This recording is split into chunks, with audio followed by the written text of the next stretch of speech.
Hello guys, and welcome back to my channel, or just welcome if this is your first visit. Today I will be answering the title question, which is, what is Crohn's disease?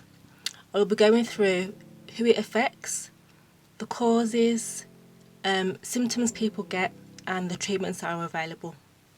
So Crohn's disease is a chronic or long-term inflammatory bowel disease. You may have heard the term IBD, which is not to be confused with IBS. In fact, I'm going to quickly explain the difference between the two. IBS stands for Irritable Bowel Syndrome, and it's a lot more common. It affects about 1 in 5 people at some point during their life. Its symptoms are thought to be caused by sensitivity of the bowel and it reacting to certain types of food that you've eaten. And so people can reduce or even stop their symptoms by avoiding the foods that trigger them. Right, back to IBD. There are 2 types of inflammatory bowel disease. The first one is Crohn's disease and the second is Ulcerative Colitis. They are both autoimmune diseases. This means that some kind of interference, disturbance or malfunction of the immune system causes it to attack the bowels like it's a foreign body. So now you know the difference between IBD and IBS. Yes, they're 2 conditions that affect the bowel, but they are totally different and they are not related to each other whatsoever. It's a bit like comparing an apple and a pear. Yeah, they might look the same, but they're totally different fruit. They grow on different trees and they taste totally different. So now when someone says Crohn's disease, you know not to say, is that like IBS? Before I move on, if you're not familiar with the digestive system, let me give you a quick anatomy lesson. So your digestive system is basically anywhere food travels through. So starting from your mouth, your esophagus or food pipe, into your stomach, then into your small intestine or ileum it's sometimes called, then into your large intestine or colon. And then the 2 bits at the end are called the rectum and anus. So the difference between Crohn's disease and ulcerative colitis is that Crohn's disease, the inflammation affects the lining of the digestive system, anywhere from the mouth all the way down through to the anus. Whereas in ulcerative colitis, the inflammation causes ulcers, hence the name, but it only affects the large intestine and the anus. But for the purpose of this video, I'm only going to talk about Crohn's disease because otherwise we're going to be here forever. So Crohn's disease is very rare. Today in the UK it affects around 115,000 people, which if you take into consideration that there's about 65 million people living here, that's less than 2% of the population. It can develop at any age. I was 13 when I was diagnosed, but according to the NHS, which is where I got most of my information from, most people develop it between the ages of 16 and 30, and then between the ages of 60 and 80. Slightly more women are affected than men, but in children it's the other way around, which is telling me that boys are diagnosed first and then later on the girls catch up or overtake.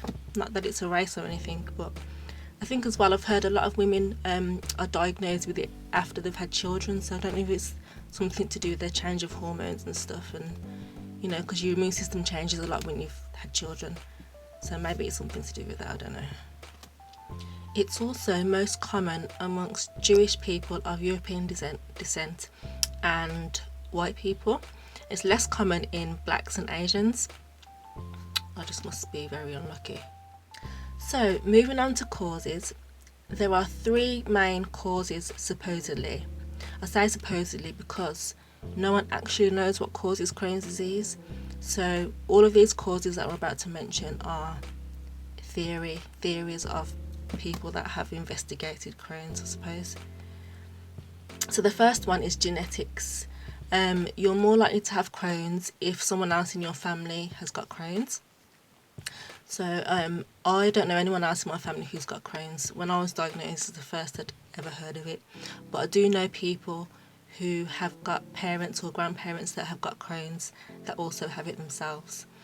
I also know that if you have Crohn's disease, you have a 1 in 10 chance of your child having Crohn's disease. Or it's more likely for someone else in your family to be diagnosed with it if you have it as well. So the second one I already briefly touched on, earlier on, which is to do with the immune system. Some people believe that your immune system has attacked good bacteria in your gut, leaving an imbalance of bacteria, which is what creates the inflammation. Other people believe that too many antibiotics kill the good bacteria, and that's what causes the inflammation. Previous infections. The third major cause of Crohn's, so to speak, is the environment. It's most common in the UK and America, so basically westernized countries. You don't hear of Crohn's in places like Africa or Asia. So it's definitely something that we're doing to ourselves. So whether something in the water or our food, processed foods even, we don't know, but it's definitely environmental, and I think it is because from the time that I was diagnosed up until now, it has become a lot more common, even though it's not common, but a lot more people hear about it or have been diagnosed with it than when I was diagnosed way back in '98. No one had heard of it back then. So those were the three main causes that scientists or researchers believe causes Crohn's disease. But there are a lot more that I've heard of through TV programs and other doctors, and basically not reliable information. And I'm going to speak about those now. So there was a TV program on a while back which basically stated that everyone with an inflammatory bowel disease has caused it themselves through their diet. So that's eating too much junk food, too much red meat, or just having an altogether bad diet. This pissed a lot of people off basically, because if 2-year-olds are diagnosed with Crohn's disease, how are they living long enough to eat that amount of stuff that can cause that? And what mother would feed their 2-year-old that kind of food? And if that was true, why aren't all the overweight people got Crohn's and ulcerative colitis? People that just live on junk food, they don't have it, so I don't know where they get their information from or their ideas even. Don't get me wrong, I do believe that eating the wrong kinds of foods can trigger flare-ups or make your symptoms worse, but I don't believe that a takeaway here and there has caused you to have Crohn's disease. Okay, I need to calm down now. This next cause, I've only ever heard it once from one person, but I'm mentioning it because I think there could be some truth in it, but I don't think there's been any studies. So I'm going to tell you anyway. So I work in a hospital as well, and at work I was talking to one of the doctors about my Crohn's disease, and he said to me that he believes it's caused by lack in vitamin D, so basically sunlight, which is why it's mostly common in white people because they live in countries where there's less sunlight. Black and Asians that do get Crohn's disease have moved from their country of origin, hence the lack of vitamin D and why they have Crohn's. And so I kind of thought about that and thought maybe there might be some truth in that. And I always feel better when I go on holiday, but then again, who doesn't? You know, who doesn't feel better in the sun and when they're not working? Maybe we should get the NHS to prescribe us some holidays. Just a thought. Like that would ever happen. But it could work out cost effective actually. Some of the medications that us people on Crohn's have are quite expensive, to the point where we're denied them because they're too expensive. So it might be cheaper just to send us on holiday and make us feel better that way. Okay, joke's over. The last two causes aren't really causes, but they can make symptoms worse, and in fact they make any health condition worse, and they are smoking and stress. So they are the reasons I don't smoke, and I try not to stress about things. That's not so easy. I might actually do another video on reducing stress levels because I think that's so important. I've become so organised in trying not to stress about things that I think I've become a pro at it now. So yeah, I might share some tips and tricks of not being stressed. So moving on to symptoms. The first one is unintended weight loss. So basically you're losing weight without trying to, and that could be caused by the next symptom, which is diarrhea. And you can get blood in your stools or mucus. Sorry if this is graphic for you guys, but it's the truth. Most people with Crohn's, in fact probably all people with Crohn's, get abdominal pain, and it's not just a little stomach ache. I'm talking really bad. Feels like someone's stabbing you in the stomach kinds of pains. Loss of appetite as well, not being able to eat anything, and even if you do try and eat something, it comes straight back up because you're vomiting all the time. Another symptom is anemia or being anemic. There's a few different types of anemia, and I might actually do another video on that as well. But with Crohn's, I think the main one is either iron deficiency or vitamin B12 deficiency as well. Those are the two most common causes of anemia as well. And the fact that sometimes you can't absorb food, so you can't absorb it from your diet, so you might actually need supplements or injections or something from your GP. Which leads on to my final symptom, which is fatigue or extremely tired. It's just not just feeling tired, but extremely exhausted, like you can't move, you can't even get out of bed some days. Yeah, I struggle with that one. Even when you feel quite well in yourself, most people still feel tired like all the time, and I think it's the most overlooked symptom of Crohn's disease, because I've been to my doctor and said I'm really tired, like I can't function, I can't do anything, and his response was, I'm tired too. So all of those symptoms that I just mentioned can sometimes be reduced or even go away with the right medication, and those periods are called remission. But then every now and again, or if you're unlucky, often you get what's called flare-ups, where all your symptoms just come back. So even if you've managed to reduce your symptoms or even make them go away with medication, you still have these things called side effects from the medications that you take. These can be little things or major things. So I've had my hair falling out, bones, my joints go funny, ulcers in my mouth, my eyesight changes. I think the worst ones are if you take immunosuppressants, so drugs to suppress your immune system. If you catch a cold or something, it turns into a full-blown chest infection that takes like a month to get rid of. I think that's probably the worst side effects that I've had, apart from the steroids, but that's a whole other video as well. Which brings me on to treatments.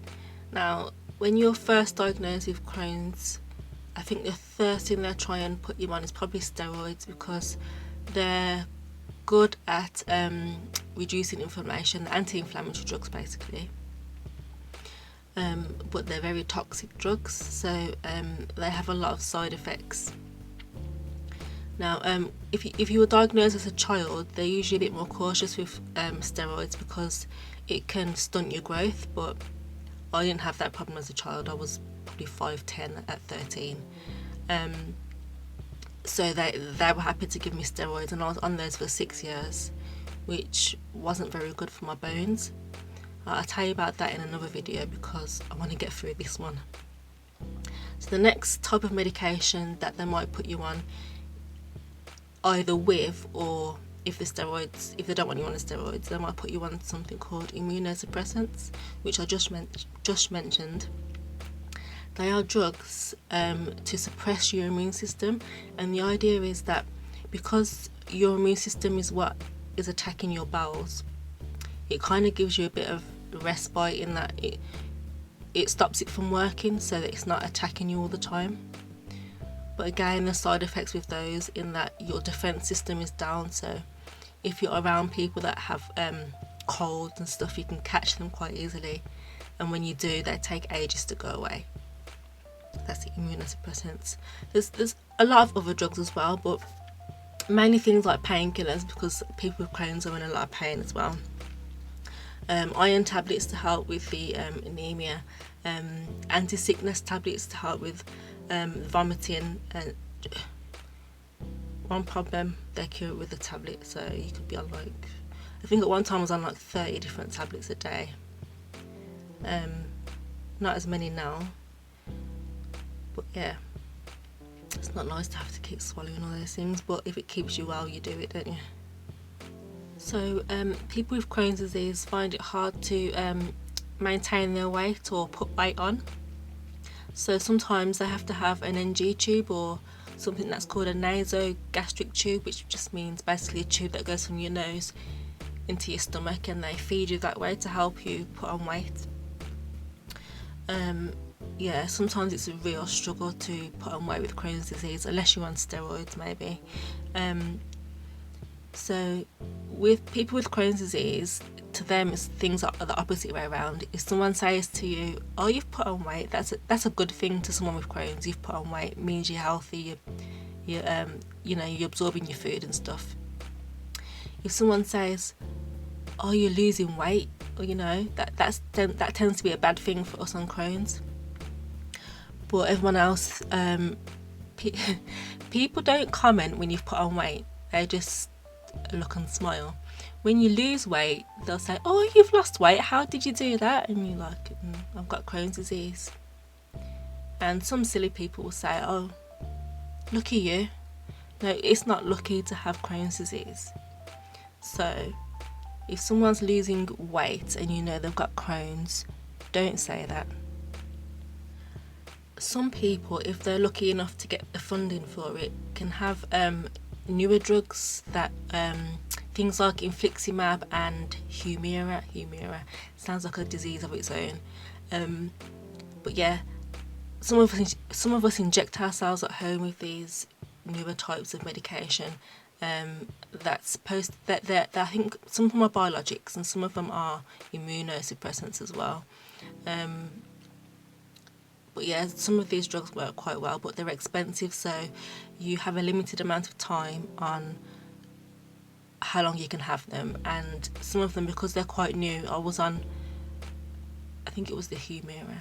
I was on it for 2 years and I had to stop it because basically they don't know what happens to you after 2 years of taking it, because no one has taken it longer than 2 years, so it was taken away from me. So yeah, all of those things go on behind closed doors and you don't really know. But failing all those options, I think the only other option left is surgery. So a lot of people with Crohn's have had surgery. So depending on where your Crohn's is affecting you, they can either remove parts or all of the affected area. So for me, I've had all of my large intestine removed because I can survive without it, and it was all affected. If it's just small bowel, you can't remove all of that because it's what absorbs food, so you won't survive without it basically. So they can remove parts and join them up kind of, and you'll hear people talk about colostomies and ileostomies, and that's where they've had part of their bowel brought out onto their stomach. And the difference between those two is just basically where in the bowel they've had it brought out, basically into a stoma, or a colostomy bag or ileostomy bag is what you hear people say. A lot of people worry about having those operations, but for me it changed my life. I didn't have any stomach pain after that, and it's a lot to learn to live with, but it's a sacrifice that I was happy to make because I can get on with my life. Like, having a bag doesn't stop you from doing anything. You can still go on holidays, you can still play sports, have children, you know, all the rest of it. It doesn't stop you from doing anything. So yeah, a lot of people are scared of getting that, but I think it's the best thing I ever did for my health. So I think I've talked about Crohn's a lot today. I hope this just helps people understand it a little bit more. If there's any more questions or anything you think I've missed out, comment down below, and I'll try and get those in somewhere else in another video, maybe. Or if you have a certain topic you want me to talk about, that's about it, I think, for this video. So if you liked the video, please give it a thumbs up. Share it if you want to help other people. Subscribe for more videos. If you're still here, thank you for watching, and I'll see you in my next video. Bye bye.